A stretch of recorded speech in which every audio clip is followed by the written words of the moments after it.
Hey guys, today I am going to tell you how to power on your iPhone with a broken button.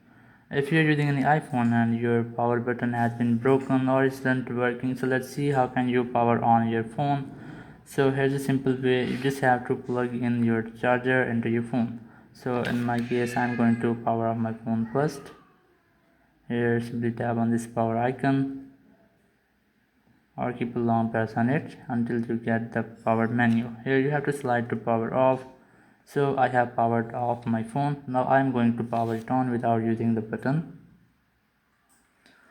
Now to do that, you have to simply plug your charger into your phone. So simply just like that. And once you have plugged in your charger, it will automatically power on your phone, something like that.